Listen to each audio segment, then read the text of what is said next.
Don't be afraid of no line watercoloring. I got you covered with some great tips and tricks for always getting success. Hey everybody, it's Dana and welcome back to the channel. Today we're going to be doing no line watercoloring with the Hero Arts Fall Fox.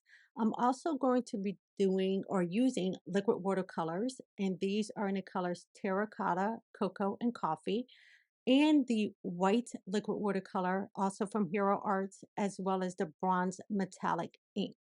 Now, for the watercoloring, I am going to use the Contour ink by Hero Arts, Cup of Joe, and the white unicorn ink for a little bit of stamping later, and the bold trail map bold prints and the tag infinity dies. This is going to make a super cute card. Now, when you're doing any type of no line watercoloring, you want to use an ink that you can cover up. So the contour ink is perfect for this. I'm also using the Hero Arts Luxe White watercolor paper, and this is going to really help this image pop. Now I will go ahead and line up my image. Now, while I'm going to be showing you some of the watercoloring, some parts are sped up, but I am going to give you a few tips and tricks on how to get really great no line watercoloring. I know sometimes it can be a little bit intimidating, but with a few tips, you should be able to get success with this. And again, I always say practice what you love. And if you like to do no line watercoloring, you know you got to practice. I did stamp this image a few times just so it would show up on camera. But in reality, I probably just only needed to stamp it once or twice so I could see the image. All right, let's go ahead and get started. I went ahead and I put down some of my watercolors into a little bit of a palette here. And for this no line watercoloring, I'm using a zero round brush and a two round brush. This is going to help me get the nice details here. Now, when I start off no line watercoloring, I go directly into the color and then pull that along the line. Now, a good tip is if you're doing this, I would suggest using a zero round brush. This is the smallest of the round brushes, and it really helps you get right up to that line. Now you're going to go back in and fill in a little bit of color later, but really to get those precise lines, I really do suggest going down on your brush size.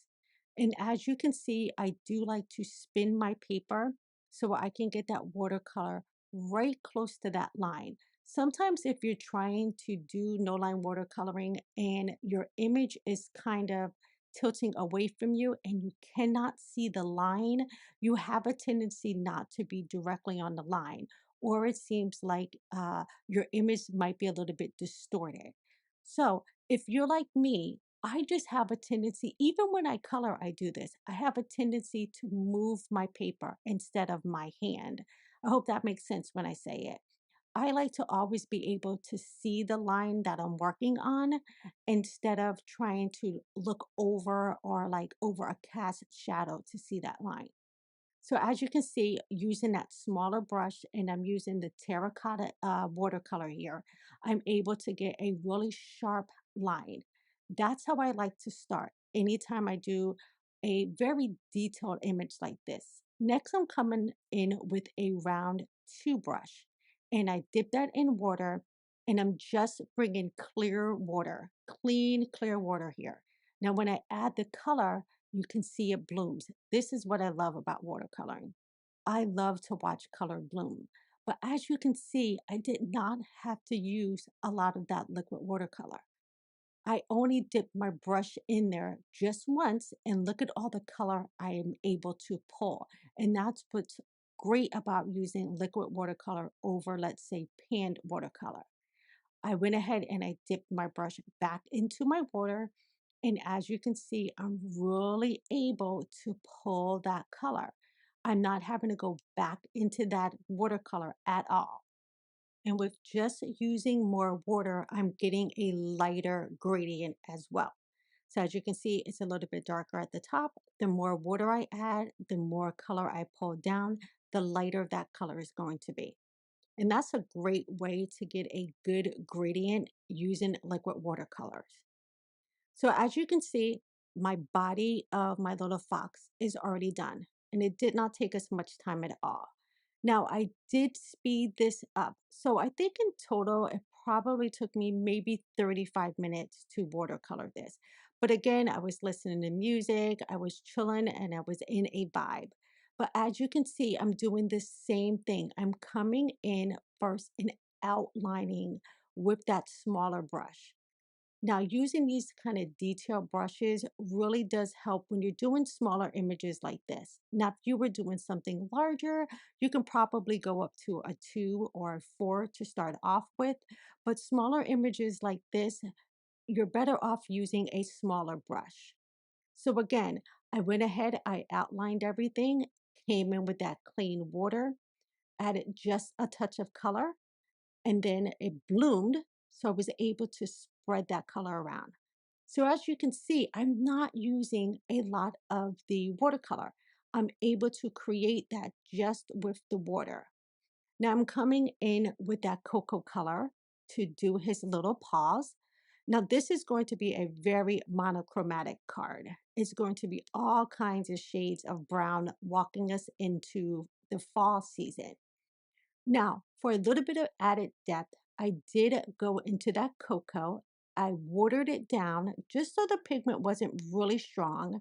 And then I was able to do my shadow part of his paws.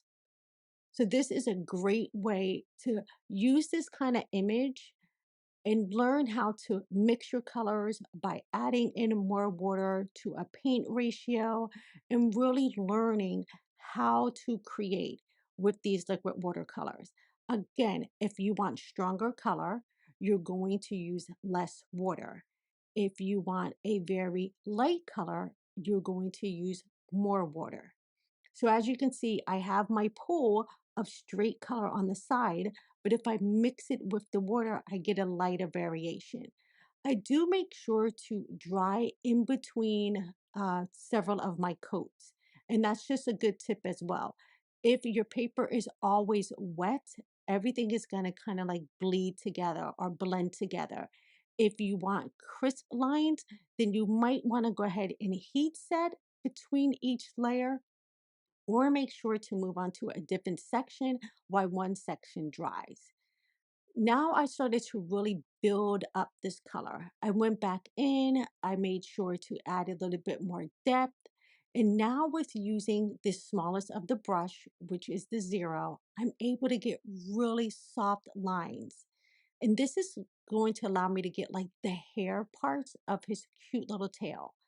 And by blending in a couple of those different shades of brown, it really does it look like it's hair instead of just a solid image.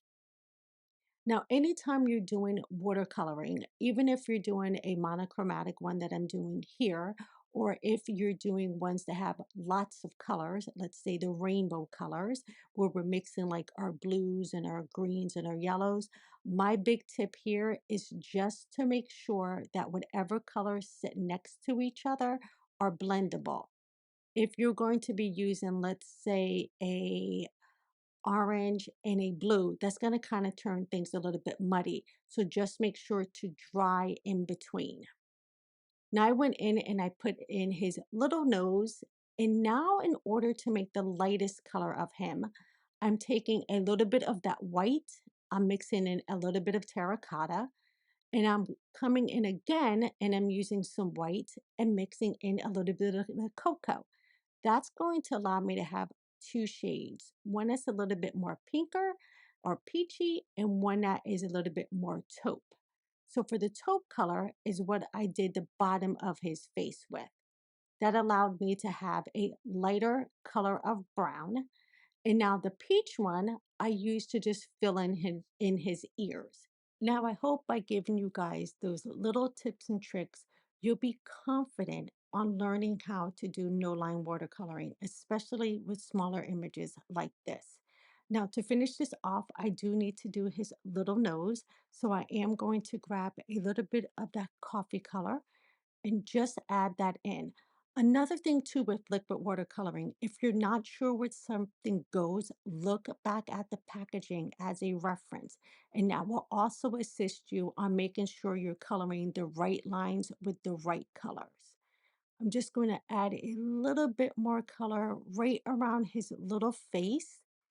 And then this guy is going to be done. I really love how this little fox came out. And again, the more you practice, the better off you're going to get at this. Now, before we do anything else, I do want to go ahead and heat set him just to make sure that he's fully dry before we move on to our next thing. I am going to go ahead and set him aside, and we're going to start working on a background for him. Now I have all this remaining watercolor, and I was definitely not going to let this go to waste. So if you have a little palette like this and you've put your liquid watercolor in there and you don't want it to go to waste, let me show you a way to salvage that watercolor and make a background with it. So I just grabbed a larger brush and I'm dipping it into my water, and I'm just gonna come and take out some of that as much as I can and put that down onto my glass mat. This is a great way not to waste any of this product. And I just find by using what I have in this palette, I was able to color up my little fox as well as to make a really cute background. So again, I'm just wetting my paintbrush. I'm taking out that leftover paint and just putting it onto my glass mat. And I'm going to use all the colors. I'm going to go back and I'm going to grab that peachy color that I had, as well as that more taupey color. And this is going to allow me to keep my card very monochromatic, because remember, I said this card was going to have a lot of browns in it. And once I have that done onto my glass mat, I'm going to go ahead and add a little bit of water to this. And this is going to allow some of these colors to really start moving. I am just going to slide down my glass mat a little bit so you guys can see it a little bit better. So all I'm doing is taking my paintbrush and I'm just going to mix these colors together. Because they're all shades of brown, they're all going to work perfectly together. Now I do want to grab a little bit of water and I'm going to hit this with some water just to get the colors moving. And I also have another piece of that Hero Arts white watercolor paper. I'm going to spritz that as well with water. And then I'm going to lay the paper into it. Now this is going to allow a lot of that watercolor to start soaking into that paper, and it's going to give me a gorgeous backdrop. So I'm going to go ahead and peel this back and look at all that color we have there. Now, again, there is still a lot of watercolor left on this mat, and I'm not going to waste this. I'm going to go ahead and keep dipping in my paper until I get a good first round of color. What I mean by first round is I'm going to build this color up. So I will go ahead and take my heat gun and make sure to dry this first layer. Now, once this layer is dry, I'm going to go ahead and turn that paper back over and start picking up some more color. This almost like reminds me of like a coffee stain. I really love working this into the paper because I'm really building up that color variation. I'll tap off any excess and then I'm going to heat set this again. And you guessed it, once this layer was heat set, I went ahead and I made one more attempt to grab some additional color. Adding just a little bit more water to the color that I had, I was able to get an even richer color brown out of this. So it's all about layering up that watercolor so really none of it goes to waste. Once I'm kind of happy with the way everything looks, and I really love this. It does look like stained coffee to me. I'm just going to go ahead and clean up the rest that I have on my mat, and I will make sure to heat set this until it's thoroughly dry. Now, once this is dried, I have this gorgeous background that was able just to create by using all of that leftover color. That's a great tip about anytime you're using watercolors. Just don't let them go to waste. You might as well use them and create a really great background. Now I'm going to clean off my mat. I did want to bring in a little bit of that bronze metallic ink. I think this stuff is so pretty and I don't use it very often. So I thought since I was keeping everything in a brown monochromatic color palette, I would go ahead and use this. Now this ink is rather thick. So in order to use this, especially if I'm going to do splatters, so I really need to water this down just a little bit. So I put some of that onto my mat. Like I said, I need to water this down and I'm going to use a fan brush on this. Now my fan brush is pretty clumped together, but I'm just going to use my nails to kind of like separate some of it. But once I dip it in the water, it's going to end up clumping back together anyway. So I added a little bit of water to my ink and I'm actually going to add some to my paintbrush as well. I'll stir that around and then I'm going to go ahead and gently tap that so I can get some really nice splatters. Now, what's so great about this metallic ink, and I really wish I could show it a little bit better on camera, it leaves a shimmery effect behind, which is really, really cool. So if you're doing some splattering like this, or if you're even watering this down to watercolor, it's going to give you a nice little metallic shimmer. Like I said, I really wish I can show this a little bit better on camera, but trust me, it's there and it looks gorgeous. So again, I'm just going to use what I have, adding a few more larger splatters, and then I'm going to go ahead and heat set this. Now, since that is drying off to the side, I went ahead and I grabbed my little fox. Now, this stamp set also has coordinating dies. I really suggest you always get the dies with your images because it just really makes a easier way to cut them out instead of fussy cutting. I'm not a huge fan of fussy cutting. I will do it when it's necessary, but I really love coordinating dies. Now I just grabbed a little bit of washi tape just to hold this in place. Now, another tip too, anytime you're working on like watercolor paper or something that's colored, I try my hardest to kind of put the tape not on the parts that are colored, just in case it tears. Now with this paper, it did not do that, but just another one of my little tips. I do go ahead and trim this down so I can put it through my Hero Arts compact cutter. Now this little cutter is a gem. It sits right on the side of my craft table always, and it's just perfect for when you have to die cut smaller images like this, compared to me having to walk across the room to use my big machine. So if you don't have this compact cutter, I really highly suggest that you get it. It is a great tool to have sitting off to the side of your desk, especially if you're limited on space. This little cutter has a small footprint and it's perfect for using little images like this. And as you can tell, it really sticks well to my glass mat.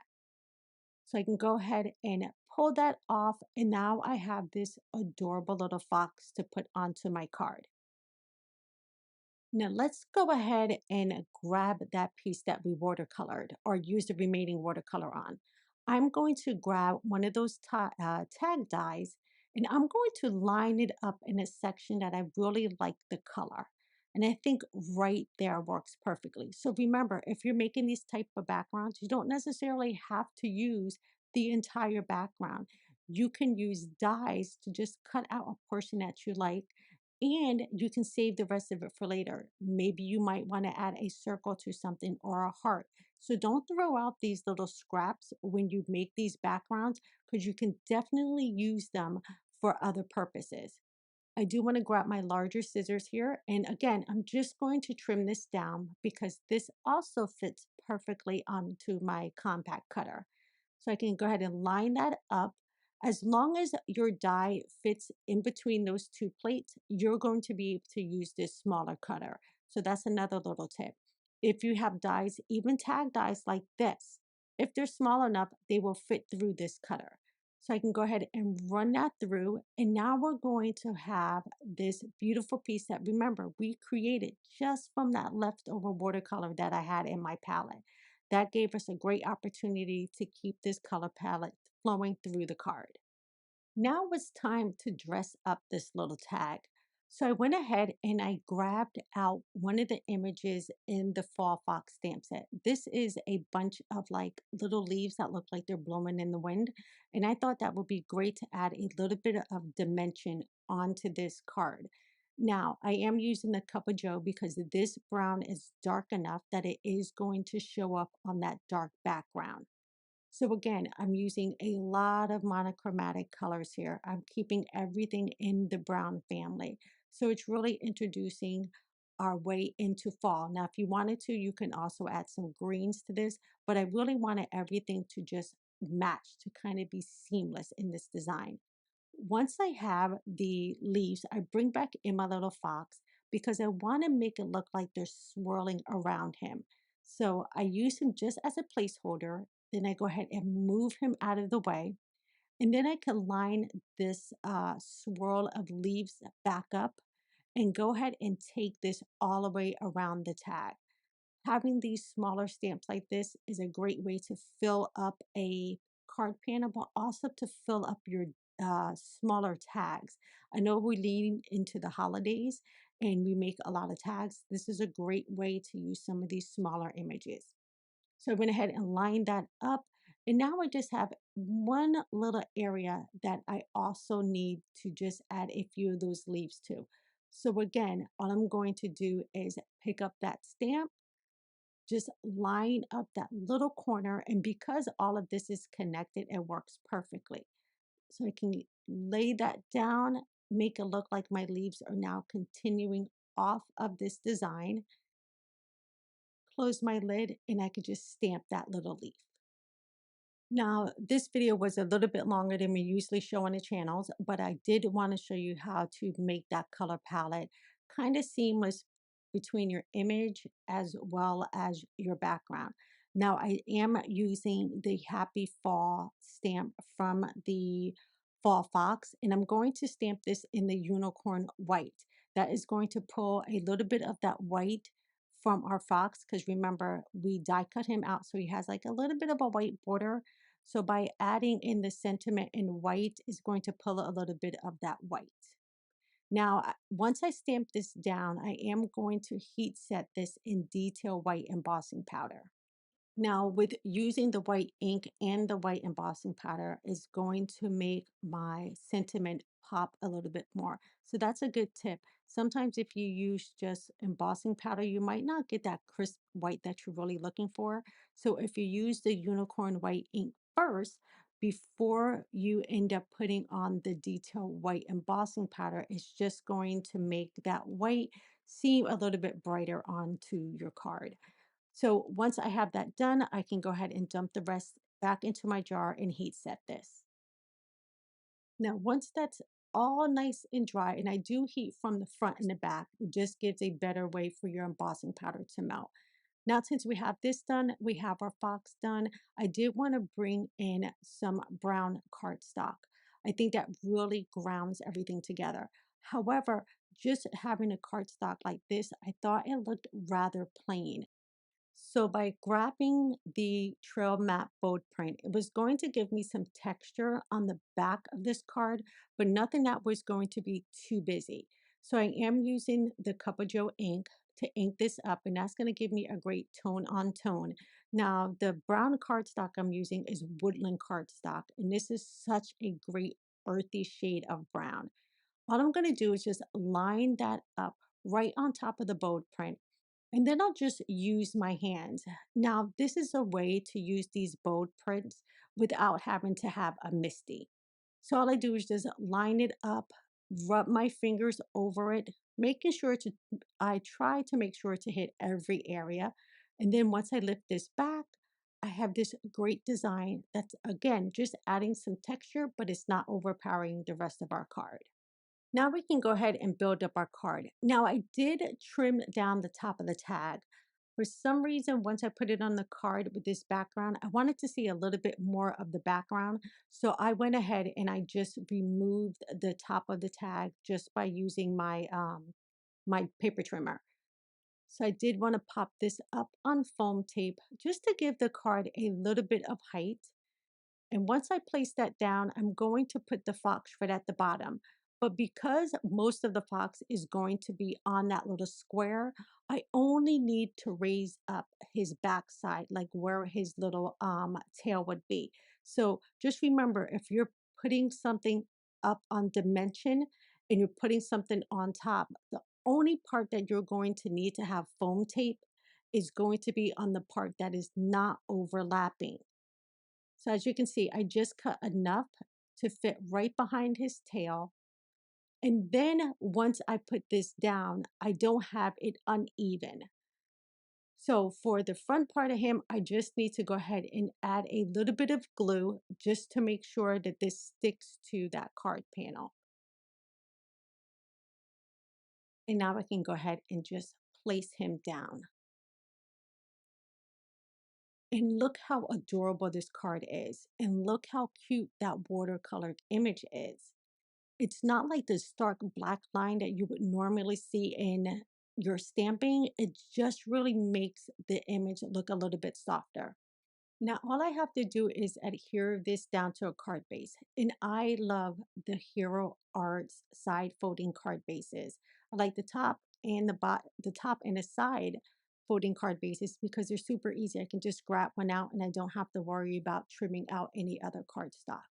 Now look how great this looks. Just for some added detail, I did grab a white gel pen and just do some faux stitching around the edge.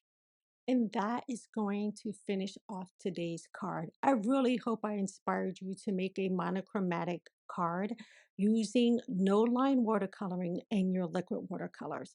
All right, everybody, that is a wrap. Thank you so much for hanging out with us today, and we will see you in another video soon. Take care, everybody. Bye-bye.